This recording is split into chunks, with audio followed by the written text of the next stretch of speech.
¿cuándo y cómo conoció al general Torrijos? ¿Y cómo se vinculó el general Torrijos a la lucha del pueblo nicaragüense contra Somoza?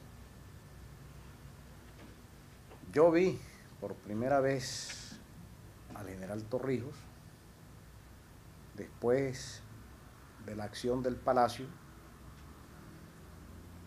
muy conocida mundialmente, y lo visitamos inmediatamente que Panamá nos proporcionó asilo político en algunos de los lugares donde habitualmente permanecía el general Torrijos. Pero realmente en esa ocasión yo vi a Torrijos, pero lo empecé a conocer después. Lo empecé a conocer cuando supe que Torrijos había derramado lágrimas de general y de hombre, conociendo la muerte de Eduardo Contreras. Terminé de conocerlo cuando nuevamente la tierra panameña fue regada con las lágrimas de Torrijos, al conocer la muerte de Germán Pomares. Por eso es que cuando Torrijos vino a Nicaragua y se le hizo aquí una enorme concentración llena de respeto, de alegría, de admiración, una enorme simpatía hacia el general Torrijos, nosotros señalamos que Torrijos tenía muchas virtudes, virtudes que nosotros admirábamos, pero lo que más admirábamos y respetábamos en Torrijos era su inagotable capacidad para sentir en el corazón los frutos de su conciencia política.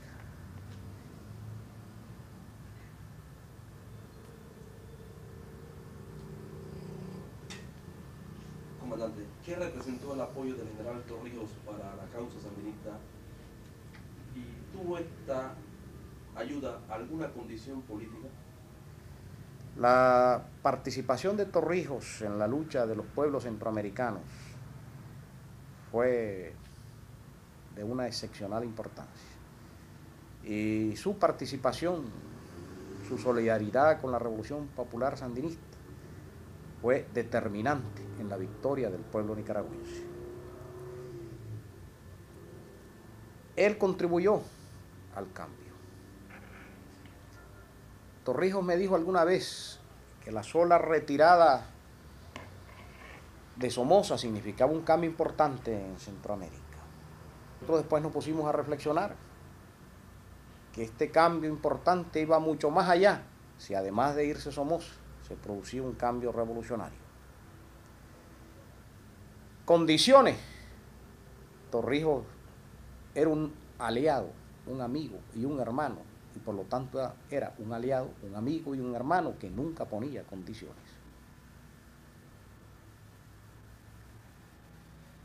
¿Conocieron ustedes, comandante, la visita del general Torrijos a la Casa Blanca el 3 de julio de 1979 para discutir con Carter el fin de Somoza?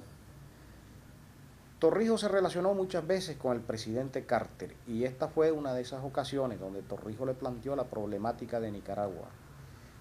Creo que debe haber influido de alguna forma en Carter, aunque nosotros hemos sostenido siempre que la revolución nicaragüense se hizo a pesar de Carter, a pesar del gobierno norteamericano.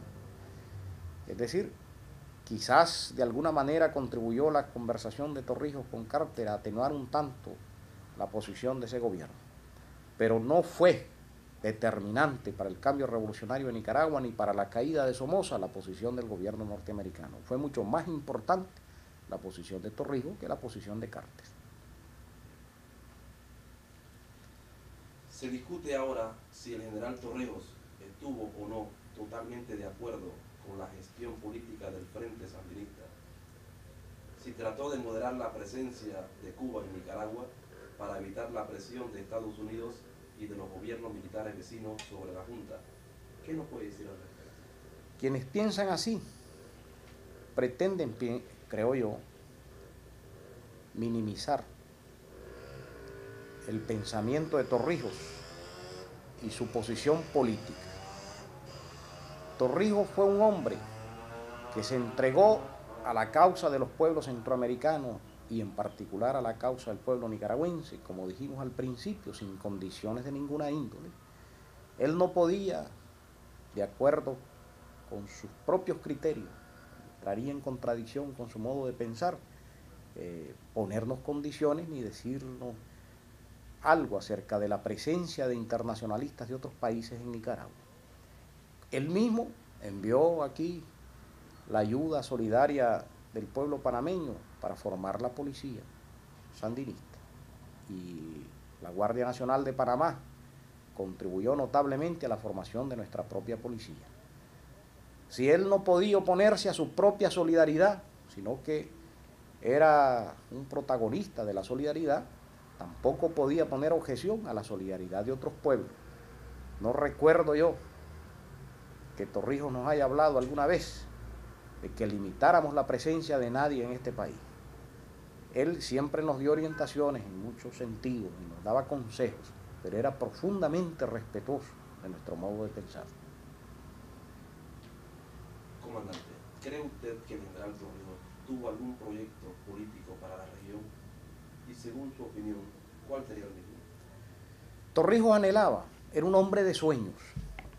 Pues Torrijos no, aunque era un hombre práctico, aunque fue un hombre con los pies puestos sobre la tierra, fue un gran soñador.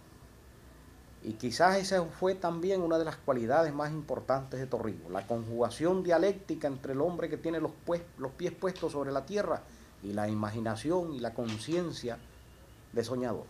Y Torrijos soñó con una Centroamérica unida, con una Centroamérica fuerte, con una Centroamérica capaz de enfrentarse a los enemigos de Centroamérica y de liberar a los pueblos y establecer una democracia integral en este istmo. Comandante Borja, ¿cuáles fueron sus últimos contactos con Torrijos? ¿Y cómo fue su última entrevista? ¿Es cierto que tuvieron algunas discrepancias? Yo llegué a hablar con Torrijos a Farallón 2 días antes de su muerte. Y fue inclusive la conversación más dinámica y la que me demostró una vez más la inmensa calidad humana, política y revolucionaria del general Torrijos. En aquella ocasión se expresó acerca de nuestra revolución en términos no solo positivos, sino de una extraordinaria comprensión. Y no puedo precisar que otra persona estaba ahí, algún panameño debe haber estado, donde él también externó su opinión sobre la revolución nicaragüense. Y dijo algo así: tenemos que ayudar a nuestros amigos, a nuestros hermanos sandinistas. Estaba presente la comandante Dora María Telles, y nuestra última conversación giró en torno a Centroamérica, y nos referimos desde luego a Nicaragua. Recuerdo que yo le dije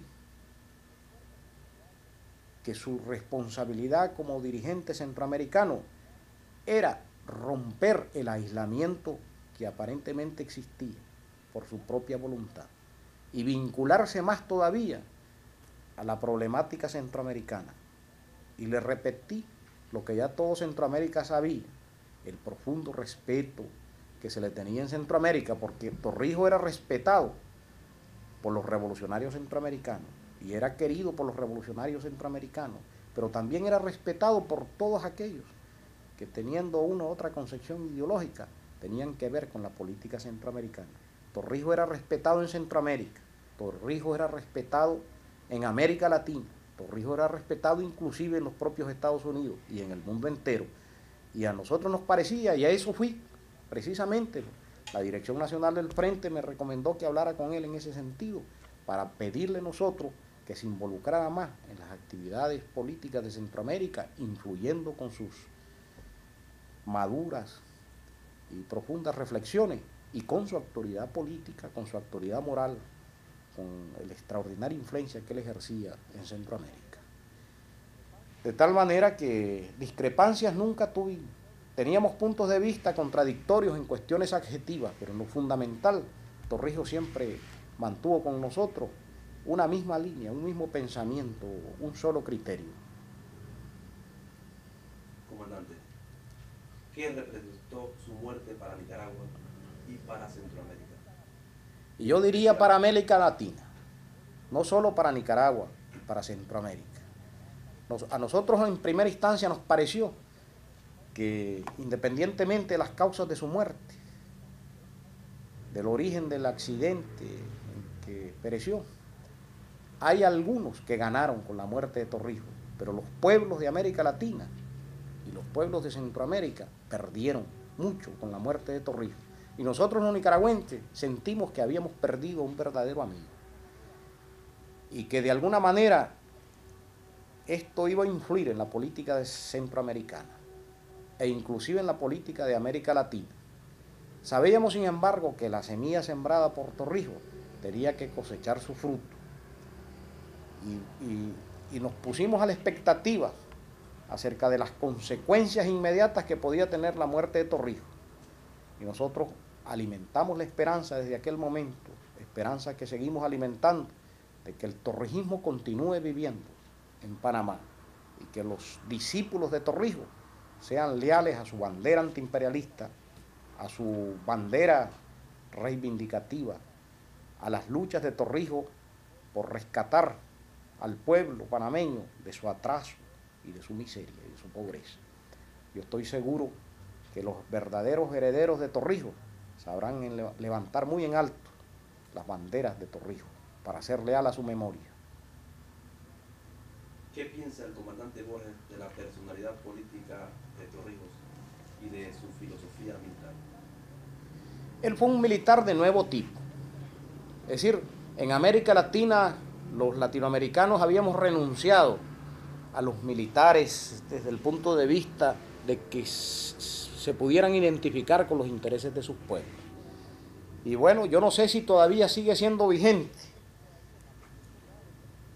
la posibilidad de que los militares de América Latina se identifiquen con su pueblo, pero en el caso de Panamá, los militares panameños, a la cabeza de los cuales estuvo Torrijos y a la cabeza de los cuales el pensamiento y la ideología de Torrijos sigue estando presente, fueron quizás una excepción en América Latina, en que nosotros recordamos las esperanzas de Torrijos, de que pudiera repetirse ese fenómeno en América Latina. Y vuelvo a retomar lo que dije anteriormente. Para nosotros era muy importante que el ejemplo de Torrijos se proyectara en Centroamérica. Y mientras él estuvo vivo, esta solicitud, este reclamo que le hicimos nosotros era válido. Y ahora, después de su muerte, le toca a los militares panameños recoger el pensamiento de Torrijos y mantener la presencia y el ejemplo de Torrijos en América Latina, porque de alguna forma el ejemplo inmortal de Torrijos puede influir sobre la conducta de los militares de América Latina para que se identifiquen con los intereses de sus respectivos pueblos. Comandante, ¿qué nos puede decir de la figura humana de su amigo Torrijos? ¿Tiene usted algún recuerdo especial del general Torrijos? Era un hombre extraordinariamente sensible. Era un hombre extraordinariamente honesto. Y yo lo que más recuerdo no es un minuto, ¿no?, sino a lo largo del trayecto en que nosotros empezamos realmente a conocerlo, fue la expresión permanente de esa sensibilidad y de esa honestidad personal. Porque Torrijos no solo era un hombre capaz, era un hombre honesto y era un hombre sensible. Y yo vuelvo a repetir las cosas que más nos impresionaron de Torrijos. Ustedes conciben, los panameños, a Torrijos con una lágrima corriéndole por las mejillas. Yo no sé si alguna vez lo vieron llorar, debe haber llorado muchas veces. Y hombres de la calidad de Torrijos, de la estatura de Torrijos, con una lágrima en la mejilla, constituye una cosa tan extraordinaria que cada vez que nosotros la recordamos nos llena de emoción, de una profunda emoción y de respeto por aquel hombre excepcional. De tal manera que lo que nosotros recordamos fue su posición de hombre, de ser humano, cuando caían sus amigos nicaragüenses en el combate. Y cómo se expresaba, con qué ternura se expresaba de los niños, cómo hablaba de los campesinos. Nosotros recordamos sus relaciones con algunos campesinos allí cerca de la zona donde él murió y con cómo se le iluminaban los ojos cuando hablaba de los pobres. Y recuerdo en alguna ocasión acostado en una hamaca, meciéndose en una hamaca, estábamos conversando con él y nos empezó a hablar de un campesino y a contarnos anécdotas del campesino. Y entonces nosotros llegamos a completar, en una de las últimas ocasiones que hablamos con Torrijos, la extraordinaria figura humana que tenía Torrijos. Pero bueno, Torrijos no solo era un ser humano excepcional, lleno de una enorme sensibilidad, sino que también era un verdadero dirigente, un hombre con autoridad que no se la regaló nadie, con autoridad propia. Era un sol que alumbraba con su propio fuego y fue un hombre que iluminó el camino de Panamá, un hombre cuya fuerza lumínica es tan extraordinaria que cualquier nubarrón que aparezca sobre los cielos de Panamá, con solo proyectar el pensamiento de Torrijos, ese nubarrón va a desaparecer. Y la oscuridad posible que pueda venir sobre Panamá, la oscuridad probable que pueda venir sobre Panamá como fruto de la intransigencia de los Estados Unidos en relación con la zona del canal, pues se va a enfrentar con el luminoso pensamiento de Torrijos y con el espíritu de sus discípulos, de sus hermanos, de sus amigos, que sabrán interpretar y recoger el pensamiento de Torrijos para tenerlo asido en los puños, como se tiene una espada o como se empuña un fusil. De tal manera que con emoción profunda, con respeto infinito, nosotros nos sumamos al pueblo de Panamá en este día doloroso, de recuerdos tristes. Nos sumamos a la veneración, a la simpatía y a la permanencia en nuestras conciencias del pensamiento del general Torrijos. Un año después de su muerte, alguna vez Torrijos dijo que no quería entrar a la historia. Y esto nos movió a reflexión cuando nosotros llegamos a Panamá con motivo de sus funerales. Y desde luego Torrijos entró a la historia. Él lo que quería era entrar al canal. De alguna manera entró al canal, pero también entró a la historia.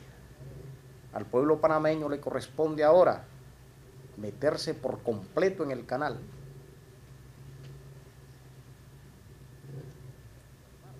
Y conservar la figura de Torrijos metido de lleno en la historia moderna de la humanidad.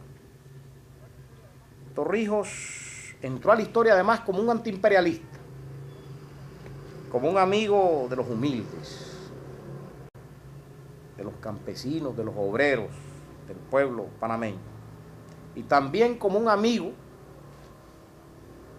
de los pobres de América Latina. Torrijos estuvo al lado de los pueblos y en contra de los enemigos de los pueblos. Fue audaz y creativo para enfrentarse a los enemigos de los pueblos.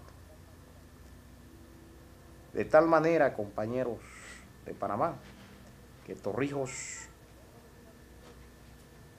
no solo entró a la historia de Panamá, sino que su figura se proyectó mucho más allá del canal, mucho más allá de Panamá, mucho más allá de la región centroamericana. Torrijos entró a la historia universal.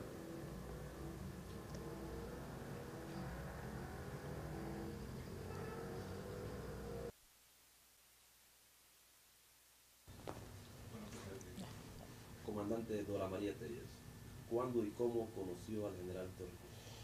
Bueno, nosotros conocimos al general Torrijos en el año 78. Después del ataque a Palacio, nosotros llegamos a Panamá en Tinajita. Y tuvimos una primera conversación con el general Torrijos, donde estuvo presente el comandante Borges, algunos otros compañeros que habían participado en la acción. El general tenía interés en conocer más a fondo el proceso nicaragüense, más a fondo el porqué de la lucha de nuestro pueblo, conversar más profundamente con gente del comando, Rigoberto López Pérez, y con gente incluso de la Dirección Nacional que había estado liberada de la cárcel. Ese fue el primer encuentro con el general, un encuentro fraterno, positivo, que para nosotros iba a tener entonces una significativa importancia.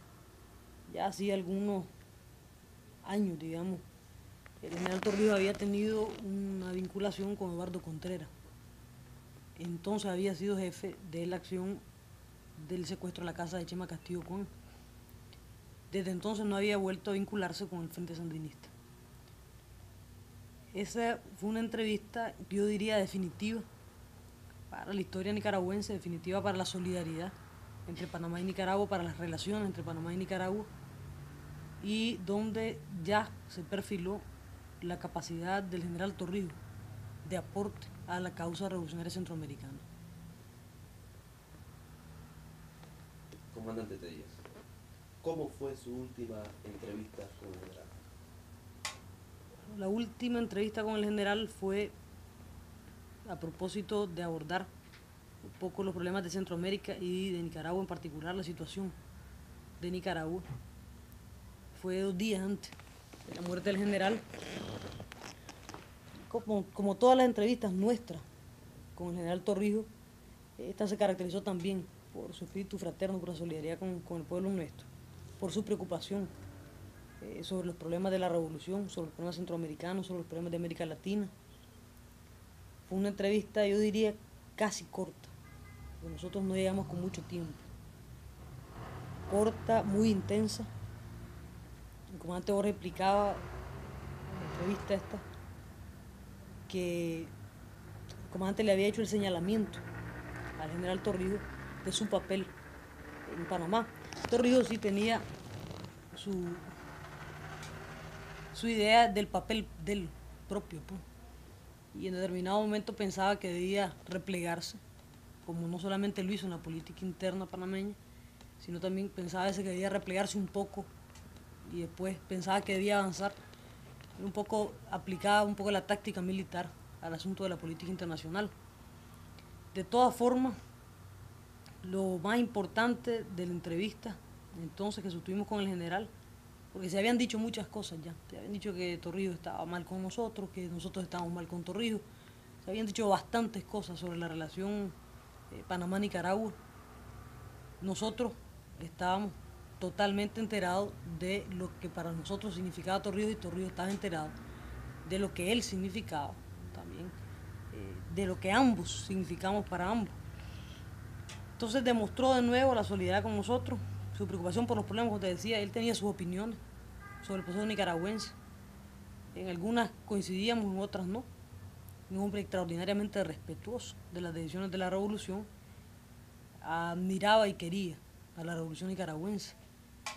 Y la quería vi cosas de mucho más tiempo atrás, pues.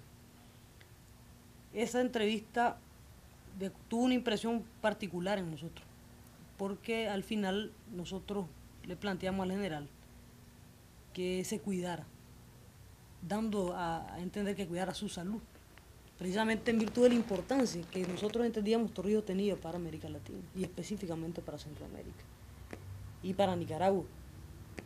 Y por desgracia se transformó en una frase que tuvo mucho más valor del que nosotros mismos pudimos haber medido. Comandante Telles, ¿qué significó para usted la muerte del general Torrijos? Hay varias cosas. Para nosotros la muerte de Torrijos en principio significó la pérdida de un dirigente latinoamericano con visión latinoamericanista y con dimensión latinoamericana. Con esto quiero decir de que América Latina tenía una voz más en el continente, respetada a nivel mundial, respetada a nivel continental, respetada por todo el mundo, digamos por moros y cristianos, que obviamente tenía un gran valor para el momento que está viviendo actualmente América Latina y Centroamérica. Para la revolución nicaragüense, con la que Torrijos era extraordinariamente solidario, la muerte del general no significó para nosotros que pudiéramos deteriorar nuestras relaciones con Panamá, ni mucho menos, sino que más bien que habíamos perdido uno de los mejores amigos de la revolución nicaragüense, un hombre vinculado a la revolución sandinista desde atrás del triunfo de la revolución, vinculado emocionalmente, vinculado políticamente, vinculado humanamente con la revolución sandinista. Ahora, en lo personal, la muerte de Torrijos tuvo para mí, digamos, una dimensión más por la relación personal que habíamos mantenido con él. O sea, yo había logrado apreciar a Torrijos en diferentes ámbitos de su vida. Y claro, a nivel personal tuvo el efecto lógico que puede tener una persona con la que uno tiene una relación hasta cierto punto filial. Pero lo fundamental, como usted decía, era la pérdida de eso, un dirigente latinoamericano con visión y dimensión continental. Comandante, ¿qué nos puede decir de su figura humana, del amigo Torrijos? ¿Tiene algún recuerdo en especial de él? Varios. Yo me acuerdo que una vez, un poco de esas cosas de Torrijos, pues, estábamos ahí en Farallón. Sería, pienso yo, septiembre de 1978. Y pasaron por la televisión un reportaje donde aparecía la insurrección de Matagalpa. Y en las tomas de la televisión presentaron a varios niños, 12, 11 años, 10 años, con revólver 22 disparando contra aviones. Torrijos tuvo una tremenda impresión. No solo, digamos, una impresión tan grande que incluso lloró entonces. Y dijo una cosa que yo siempre recordé. Decía, bueno, si ustedes son capaces de que hasta los niños peleen con revólveres 22 contra aviones, son capaces de derrotar a la dictadura somocista, son capaces de cualquier cosa. Que fue más o menos lo que repitió, en otras palabras, en la Plaza de la Revolución aquí, en Nicaragua, cuando dijo que nosotros éramos, no, más bien el último día que estuvimos con él, que dijo que el pueblo nuestro es un pueblo excepcionalmente insurreccional. Esa fue una frase de la última entrevista. Más o menos era la misma impresión que había causado el niño aquel disparando con un revólver 22 contra los aviones, pues, que bombardeaban Matagalpa. Entonces eso es un rasgo muy humano de Torrijos. Torrijos era un hombre que habituó a recordar mucho algunas cosas del papá o de la mamá de él. Y decía que si él moría en una buena cama, tendría que recordar la frase de su madre, ¿no? Recordar en ese momento la frase de su madre, que le había dicho que si él moría en una buena cama es porque había sido ladrón. O sea, es el hombre en su dimensión humana gigantesca, pues, sumamente grande, que tenía sensibilidad para jugar con niños, para hablar con políticos, para discutir con campesinos, para discutir con periodistas, para hablar con el pueblo, para vincularse al pueblo. Torrijos es un hombre pegado al pueblo panameño, y no solamente al pueblo panameño, sino pegado a los pueblos centroamericanos. Por ejemplo, Torrijos estuvo aquí en Nicaragua y mantuvo una comunicación en una plaza donde había decenas de miles de personas, una comunicación perfecta con el pueblo nuestro. Y estuvo en Estelí y tuvo una comunicación excelente con el pueblo.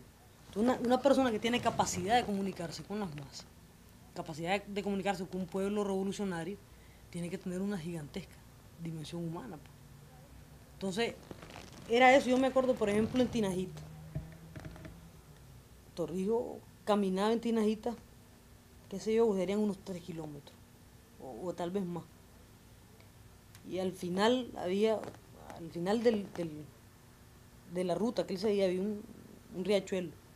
Entonces, durante toda la ruta iban todos los niños de la escuela de Tinajita acompañándolo. Luego se bañaba con ellos en el río, se montaba en el helicóptero y salía para la ciudad.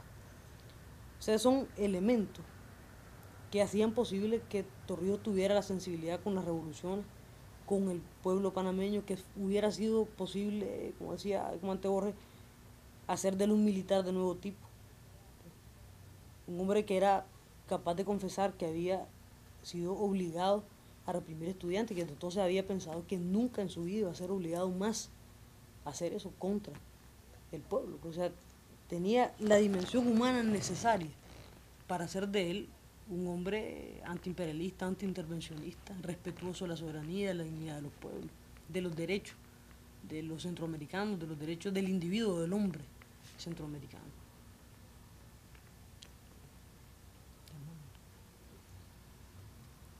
¿Matamos ahí? Ahí mismo. ¿Te parece? Sí, sí. ¿Quieres agregar? Tu cita que no era tunadita, era Coclecito era, coclecito. Pero eso te hace parte también del momento, de la sinceridad. Pues. Sí, era coclecito. ¿No? ¿Cuántos kilómetros eran? Como unos 3 kilómetros. Sí. Unos 3 kilómetros eran, ¿verdad? Sí. Porque se dilataba, exacto, era la vuelta, sí. Era la vuelta y al río abajo. Exacto, el río abajo. Y la pista del helicóptero, un poquito hacia al lado, es correcto. Coclecito. Entonces para el 31 están... Sí, nosotros le vamos a mandar acá los cassettes del programa ya elaborado para ver si es posible que se transmita ese mismo día aquí en Nicaragua. Además del cassette completo. Torrijos era un hombre chivo, como decimos nosotros. Atrevido.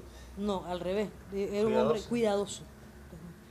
Entonces el general era incapaz de sentarse de espalda al vidrio, que es el mismo hábito que teníamos nosotros clandestinos, sino que se sentaba habitualmente en un lugar que tuviera una pared detrás y por supuesto como militar que no tuviera ángulo de tiro. Entonces decía el general, yo una vez le pregunté por qué. Entonces decía el general, porque yo lo conozco. Yo lo conozco y se refería a la CIA, pues. Yo lo conozco, y decía, él había sido educado ¿dónde? Había sido educado por militares norteamericanos. Entonces yo sé de lo que son capaces de hacer. Entonces, nunca lo vi sentarse yo, nunca. Ni siquiera en la casa en Farallón. Se sentó jamás de espalda al vidrio, aunque estuviera la muralla detrás. Sentaba en un ángulo donde nunca había ángulo de tiro. Entonces una vez me había dicho el general, platicando ahí en Farallón, hay una isla, ¿verdad? Un cayo, es realmente un cayo que se ve desde la hamaca, se veía de la hamaca el general. Y el general decía, bueno, un día pueden poner un francotirador en ese cayo. Porque perfectamente se puede. Se pueden poner un francotirador en ese cayo.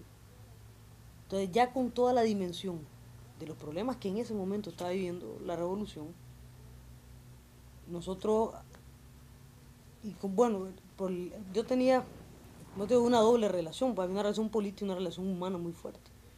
Entonces cuando nosotros nos despedíamos de los compañeros en la clandestinidad, la frase que nosotros siempre usamos fue cuídense.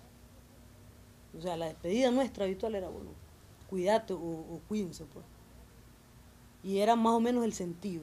Es un sentido de salud, pero es mucho más allá. O sea, es el sentido de la salud del político, pues, que no es lo mismo que la salud de cualquier gente, pues. La salud de cualquier gente está desde el punto de vista del resfrío, que se le puede dar una hepatitis, que se le inflama la glándula, cualquier cosa. La salud del político, ¿no? Mucho menos la salud del político comprometido con la dignidad de los pueblos, pues.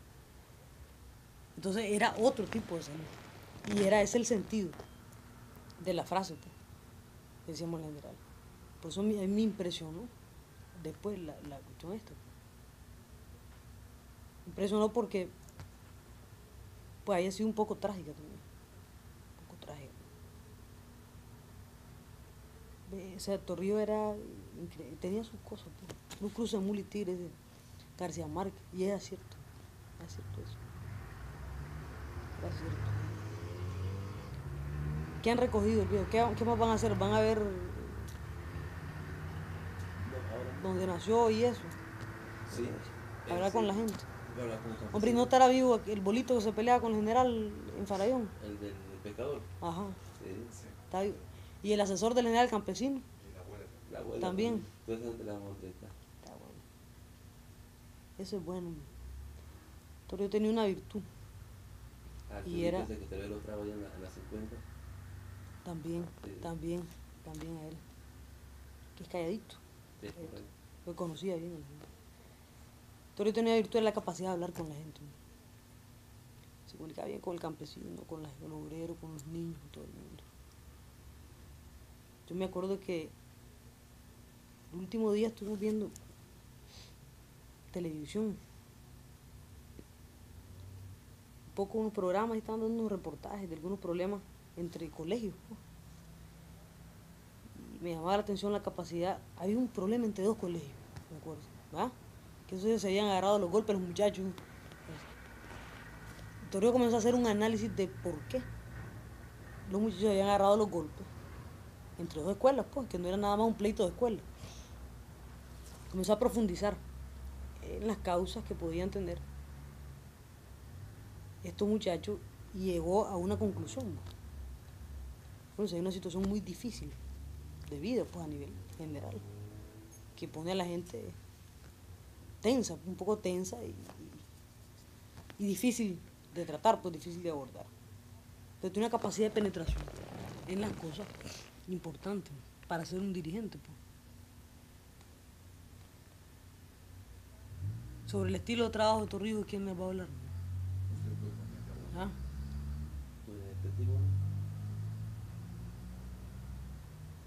Torrijos tiene un estilo de trabajo ahí enredado. Y Torrijos se sentaba a las 8 de la mañana, se acostaba en la hamaca. Y comenzaba a llamar a 5, 6, 7 personas, ordenada o desordenadamente. Entonces, aparentemente, lo que vos estabas hablando con el general, lo que él estaba haciendo en el teléfono, eran cosas totalmente diferentes. Entonces, si seguía hablando con él como a las 5 de la tarde, lo que estaba hablando con él y las llamadas de teléfono tenían una conexión. Él había venido armando todo el día. No planificaba como otra gente se sienta, planifica y resuelve, y inmediatamente venía tejiendo el trabajo. Y ese era el mismo estilo, yo creo que de ver incluso los problemas económicos, los problemas políticos en general, no solamente política internacional.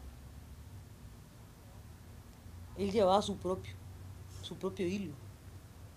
Entonces siempre hablaba una parte, no hablaba otra. O telegrafiaba, yo tiraba mucho telegrama. Y en borrador, como decía él. Pensaba en borrador. Pensaba pensar en borrador. Está bueno que sea el trabajo eso. Y le van a presentar imágenes de Torrijos al trabajo también. De discurso y eso. Discurso, frases significativas, momentos históricos. La presentación de los no alineados. Puedes empezar. Tengo dos preguntas con el tema del banano que usted relacione como quiera, maneje el tema como usted más le guste. Es, primero, ¿qué representó la guerra del banano para Centroamérica? ¿Qué papel jugaron ustedes en ella? ¿Qué papel jugó el general Torrijos en la guerra del banano? ¿Usted me avisa cuándo? Maneje usted el tema. Cuando quieras, estamos grabando ya. Ya, empiece. En el campo económico mundial, este tema de los precios internacionales, yo creo que es el más importante del cambio de siglo que ahora se aproxima, porque hay muy poca conciencia de que al desaparecer el colonialismo político en el mundo, quedó el colonialismo económico a través del mecanismo de los precios. Esta lucha está comenzando. Yo personalmente la empecé en la Universidad de Stanford en 1950, ¿sí? Hace nada, hace 30, 40 años. Recuerden que la lucha contra la esclavitud se llevó en unos lugares 150 años, en otras partes 200. La lucha contra el colonialismo también duró mucho más.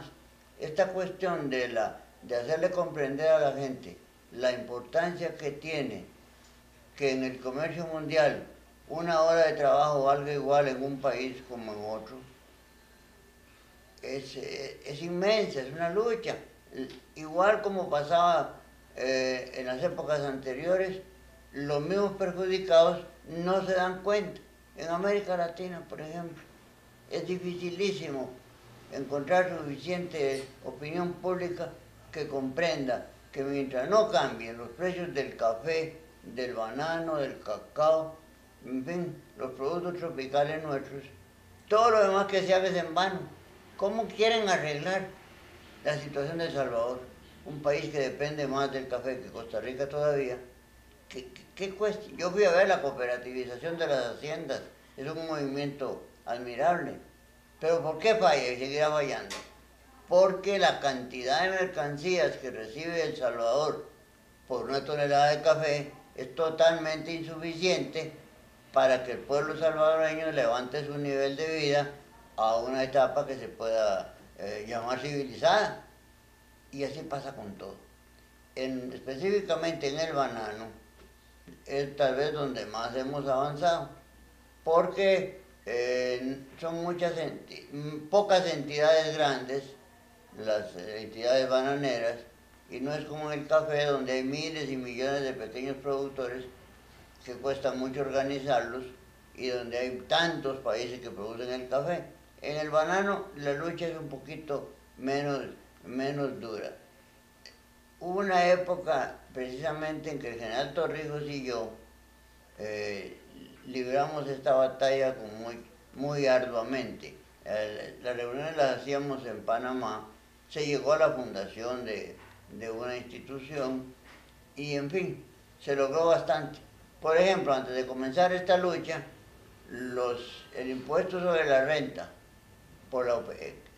sobre la operación agrícola de producir el banano rentaba al Tesoro de Estados Unidos.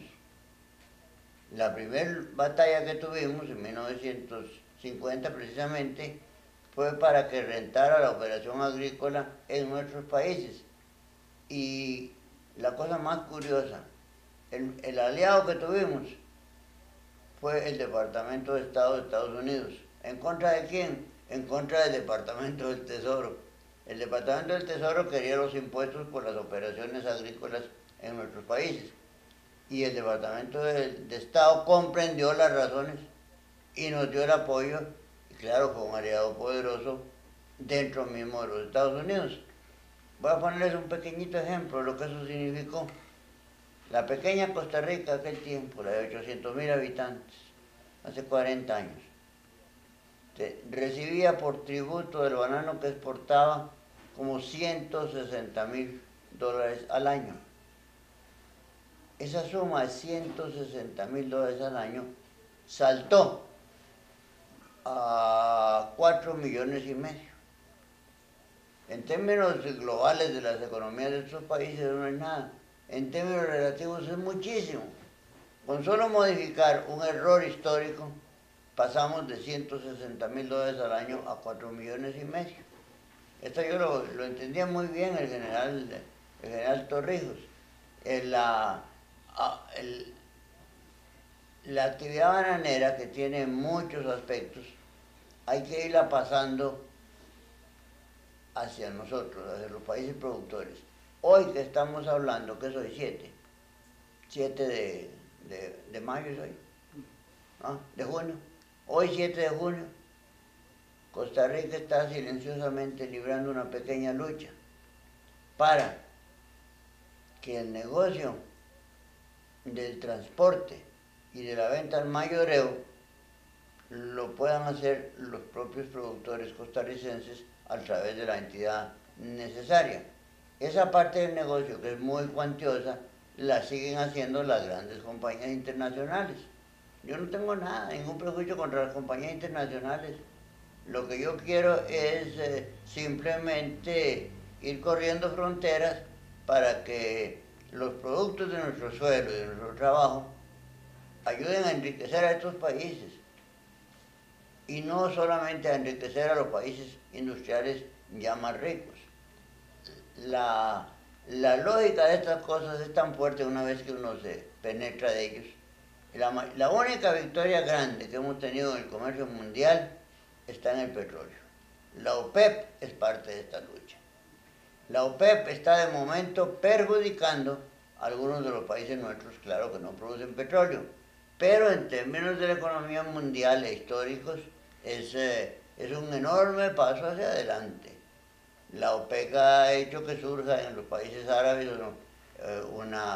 un nuevo centro financiero mundial y ha cambiado tanto la economía, la actitud del mundo, que cuando sea examinada en retrospectiva, la gente se maravillará. Un barril de petróleo vale hoy entre 10 y 15 veces lo que valía en 1970 y pico. Y eso es para el mundo no desarrollado es una cosa no solamente muy importante, es indispensable. Mientras los países cafeteros, bananeros, etc., vendan regalado su trabajo, merced a su propia debilidad económica, todos esos esfuerzos que se hacen son pura palabrería. Estos países no se van a desarrollar. Y yo creo que en cuanto a Panamá y en cuanto a América Latina y en cuanto al negocio del banano, pues ahora que está haciendo el aniversario del general Rodríguez, de Altos Ríos, es justo que le rindamos el homenaje que le corresponde. La lucha contra Somoza fue otro de los episodios importantes de esta etapa y en la que... No, eso solo duró 45 años, no tiene importancia. Solamente congeló al pueblo nicaragüense medio siglo, ¿verdad? Es una cosa vergonzosa en la historia del hemisferio americano, en la historia de América. Este hombre, Somoza, tuvo el nada deseable honor de ser el que más unificó América Latina, pero en su contra.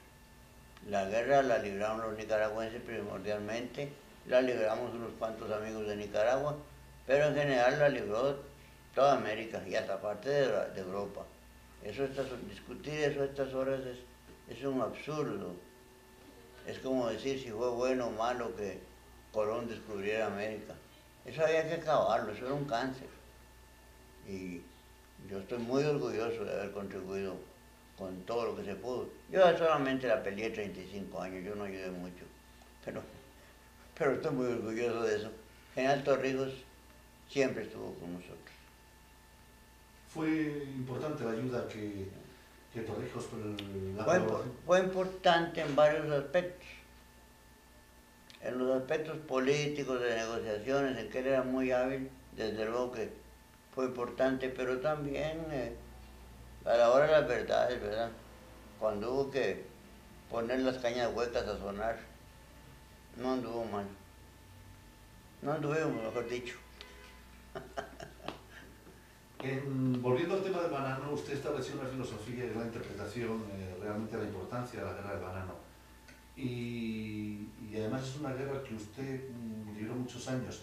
¿Podría concretar un poquito cuál sería la aportación, cuál diría usted que fue la aportación más importante de Torrijos a esa lucha de todos los países bananeros? En tiempo en general, Panamá era muy importante productora de banano y todavía lo es. Y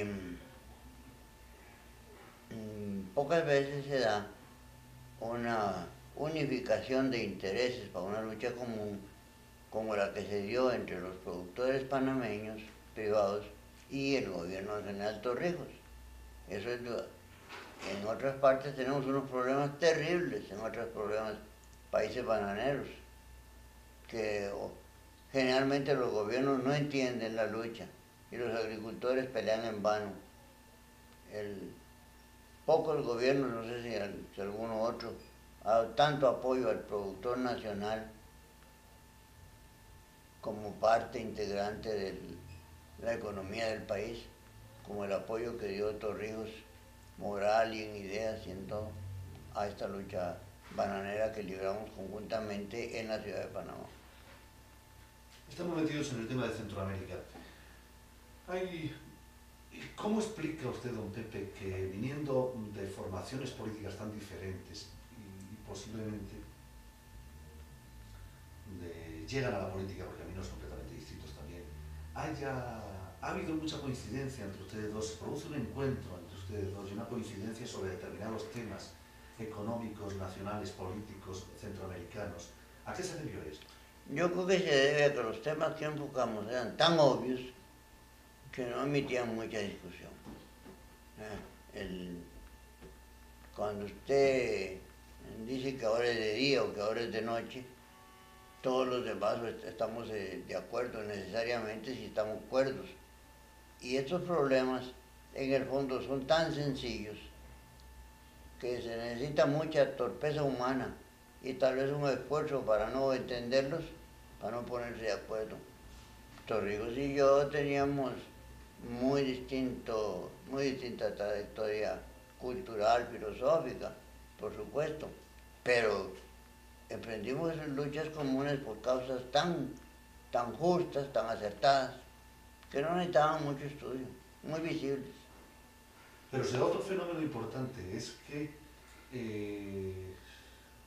con usted en el gobierno y coincidieron muchos militares en gobiernos latinoamericanos, pero sucede que con Torrijos coincide usted, coincide después López Miquelsen o Carlos Andrés Pérez, que se convierten en unos casi socios políticos con un militar aquí. Sí, repito, porque las causas eran obvias.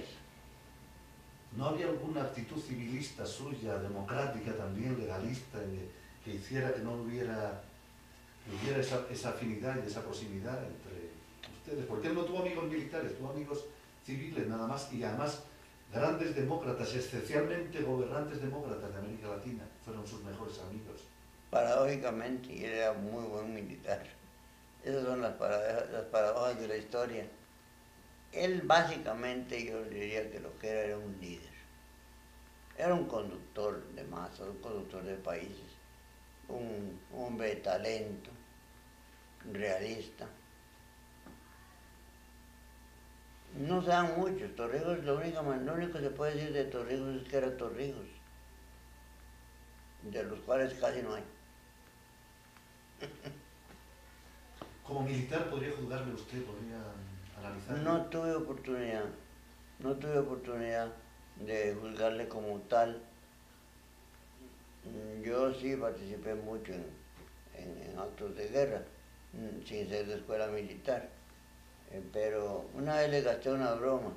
Estábamos en Tegucigalpa, reunidos los presidentes de Nicaragua, de Guatemala, Honduras, Nicaragua, Salvador y Panamá. Y por ahí a las 7, cuando ya empezó de la noche, cuando ya empezó el ambiente de la broma, les dije yo, ¿cómo es esto? Aquí todos ustedes son generales menos yo.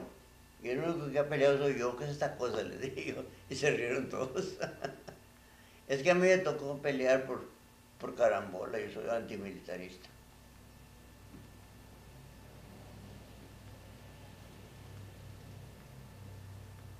¿Qué significó la muerte del general Torrijos para usted? En primer lugar, un shock, que llamamos, un golpe. Eso es que te digan que un ser querido, que está al otro extremo de la línea del teléfono, y que hay tantos contactos y tanto afecto. De un momento a otro desaparece en un accidente de avión. Es un golpe casi insufrible.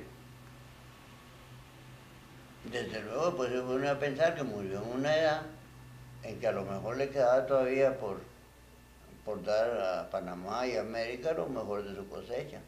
Lo mismo que pienso yo de Bolívar. Bolívar murió como a los 52 años. Si Bolívar hubiera vivido 20 años más, América sería otra cosa. Porque hizo lo más fructífero. Figúrese, la edad tan fructífera de los 20, de los 50 a los 70. Eso nos ha faltado con los dos. Y no faltará quien diga que yo uso la exageración y el ditirambo al hablar simultáneamente de Torrijos y de Bolívar. Porque la gente en perspectiva histórica magnifica los acontecimientos y las personalidades. Por ejemplo, la gente se horroriza de que uno trate de comparar el pensamiento de Sócrates con el de un pensador de la Edad Media o el de un pensador del siglo XX.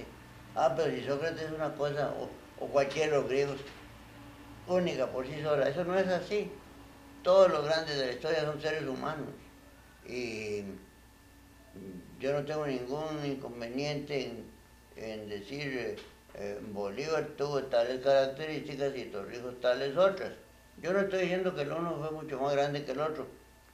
En realidad cada uno en sus circunstancias hizo lo más que pudo y dio muestras de talento y de valor y de lealtad. Pero tienen en común el hecho de haber muerto 20 años antes de lo que debieran, para desgracia de América. Don Pepe, ¿usted conoció al general Torrijos aproximadamente en 1970 y le conoció hasta el último día? ¿Podría definir, hubo evolución política, se produjo en él una formación política que le faltaba al principio, una evolución política? Por ejemplo, todos aprendemos actuando. Todos aprendemos actuando. Él fue madurando en el gobierno. Uno que me dicen que los que van a Cuba, que han madurado mucho en el gobierno, es Fidel Castro. Esto es una cosa curiosa. Ya Fidel tiene 22 años de estar en el gobierno y al paso que van las cosas y al paso que va el mundo, de repente va a haber que buscar algún entendimiento, por ejemplo, para arreglar este problema de Centroamérica, acabar esta lucha entre guerrilleros y gobiernos y esto. Me parece que si Fidel vive unos años más, América va a tener que reconsiderar su actitud y lo siento mucho por los cubanos en el exilio, que son mis amigos. Igual me tocó, la historia se repite a veces, igual me tocó con los republicanos españoles. Yo fui siempre republicano, antifranquista. Y en los últimos años me conocí con el general Franco, tratamos asuntos de importancia y me quedó muy buen recuerdo de él. Y ahora, sobre todo desde esto de las Malvinas, que puede cambiar la historia de América. Yo creo que América va a tener que reconsiderar la actitud ante Fidel Castro. El último tema de las Malvinas, desarrollo. Sí. Vea, yo creo que esta crisis de las Malvinas, en el campo privado mío personal, es una de las cosas que más me han afectado. Para mí es una tragedia, porque yo tengo muchos nexos con Gran Bretaña, nexos culturales, nexos afectuosos. Tengo un gran respeto. Recuerdo, por ejemplo, pasó una cosa, los 2 años que Inglaterra libró sola la lucha contra el fascismo, hasta que entraron los Estados Unidos en la Segunda Guerra Mundial. Y si me pongo a hablar de los ingleses que yo admiro y quiero en la historia de la cultura, nunca terminaría. Pero aquí estamos. ¿Cómo no va a estar un latinoamericano como yo, con Argentina en este caso?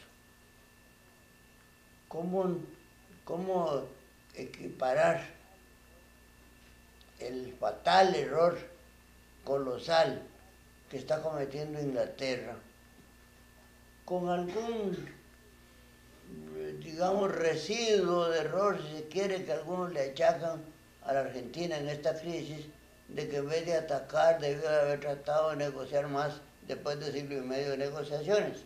Pero supongamos que en la totalidad de errores que han conducido a esta crisis, la Argentina tenga alguna parte.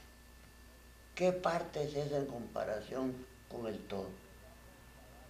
¿Cómo se va a comparar la actitud de un país que va y coge lo suyo con la actitud de un país que lo ha estado ocupando sin ser suyo y que manda a través de toda la tierra una formidable armada a recuperar una propiedad ilegítima y que no la necesita?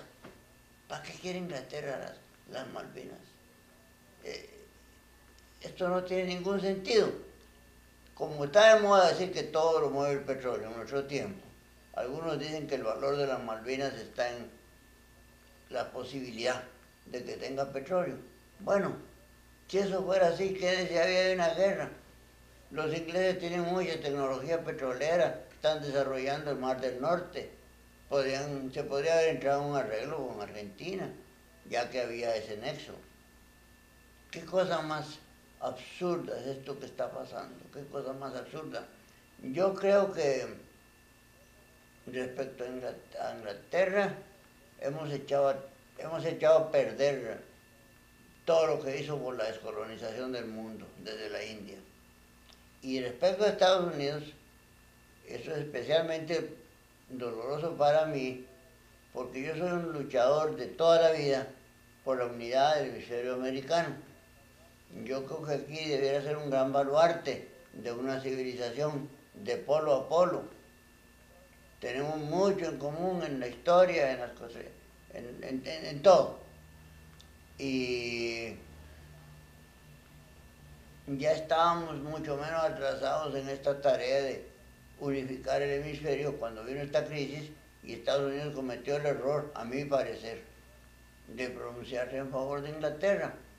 Se podían haber quedado neutrales, reconociendo, sin embargo, que Estados Unidos y el pueblo norteamericano tienen mucha gratitud con Inglaterra porque ha sido el aliado más fiel y más poderoso, si quieren, en las guerras mundiales de este siglo. Reconociendo todo eso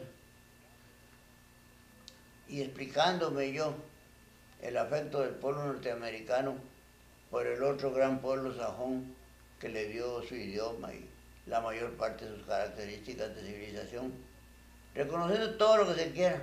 Esto es un disparate. Esto es un disparate. Y yo creo que hay pequeños asuntos de política interna en ambos países, especialmente en Inglaterra, que han determinado una actitud tan errónea. Estamos hablando hoy, creo que hace de junio, ¿verdad? Llevo yo 10 días de oír la noticia y leer el periódico con el ansia en el alma, que dicen que ya se va a trabar combate entre las fuerzas de tierra argentinas y las fuerzas marinas que han venido en la Armada a las Malvinas. Y se va posponiendo, o sea, por lo menos hasta hoy, 7 de junio. En la desesperación que tengo, trato de engañarme a mí mismo, y ojalá no sea un engaño, creyendo que han continuado grandes esfuerzos por evitar esa matanza y por buscar una solución racional a este conflicto. Pero que sigo repitiendo, le estoy expresando lo que pienso en este momento, lo que veo en este momento, el 7 de junio, cuando el público de Buenos Aires, y me hace el honor de ver esta grabación, la vea, el mundo puede haber cambiado. Así son de precipitados los acontecimientos en nuestro tiempo. Y así ha sido de sorpresivo para mucha gente el valor, el coraje, la aptitud y actitud de los pilotos argentinos, de todos los guerreros del pueblo argentino. Por ahí se está publicando una conmovedora fotografía de un círculo de mujeres argentinas haciendo suéteres a mano para los soldados que se congelan allá cerca del polo. Eso es conmovedor. Eso recuerda, digamos, a Esparta, cuando la madre le decía al hijo, vuelve con tu escudo o sobre él, porque lo más denigrante era perder el escudo para un soldado espartano. Pero en cambio al que se convertía en héroe lo traían sobre su escudo. Y las madres decían, vuelve con tu escudo o sobre él. De las historias de aquella época, por supuesto, Plutarco está lleno de ellas. Hay cosas bellísimas, como la madre que pierde de sus 6 hijos, pierde 5 en combate. Y uno se salva y vuelve. Y tratan de consolarla. ¿Por qué lloras? ¿Por qué lloras por esos muchachos? Y yo no lloro por los 5 que murieron, lloro por el que vivió. Debían de haber muerto todos. Bueno, esa era la época del heroísmo, pero la verdad es que los argentinos han vuelto un poco a esa época. Yo estoy muy conmovido con la lucha, con la unificación de las fuerzas políticas de Argentina. Tan difícil. Ojalá que sea una cosa más permanente y no transitoria de guerra. Estoy muy conmovido con lo que ha unificado América Latina. A veces dicen que los males algún bien traen. No es cierto que no hay mal que por bien no venga. Pero si algún bien trae esto a la Argentina y a América Latina, pues será el que suceda lo que suceda. La Argentina será otro país al salir de esta guerra. Se habrá colocado en otra categoría. Aún si perdiese la guerra, que espero que no la pierda. Se habrá colocado ya entre las potencias europeas, por lo menos. Habrá dado muestras de posibilidad de unificación nacional y de aptitud para reunir la mayoría, casi la totalidad de la opinión pública latinoamericana y cuidados y mundial. Yo felicito conscientemente al pueblo argentino por esta epopeya gloriosa.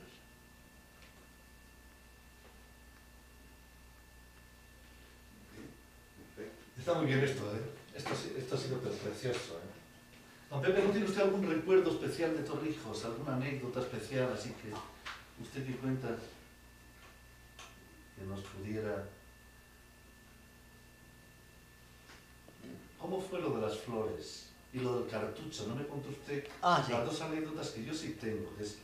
A Sí. usted le recibió, como él sabía que usted no le quería mucho, no le gustaban mucho las estrellas, entonces dijo que cuando usted llegara a David, ponerle en lugar de 21 cañonazos, 21 niños con flores distintas de todas las provincias. Sí, me hizo esa jugada. La gente exagera la actitud antimilitarista mía, de advierto. Yo procuro no ser dogmático ni siquiera en esto. Pero él sí tenía la idea fija de que yo era terriblemente antimilitarista. Y entonces, en vez de disparar 21 cañonazos, cuando yo llegué, me puso 21 niños con flores. Un gesto hermosísimo, ¿verdad? Poético, si ustedes quieren. Siempre se lo recordé con gran cariño. También me pregunta usted algo de cuestiones anecdóticas, pues le voy a contar esa otra que es muy conocida y él siempre la repetía. Hubo unos meses o años, no sé, en que el gobierno de Panamá se quejaba de que desde Costa Rica se enviaba armas a grupos, pequeños grupos rebeldes, con la connivencia o por lo menos con el cerrar de ojos del gobierno de Costa Rica, que yo lo presidía. Y en cambio en Costa Rica teníamos la queja de que desde Panamá metían contrabando todo el tiempo. Y en aquel tiempo el principal contrabando era precisamente escocés, era el whisky. Y nos juntamos él y yo convencidos de que había que buscar un remedio a las dos polémicas.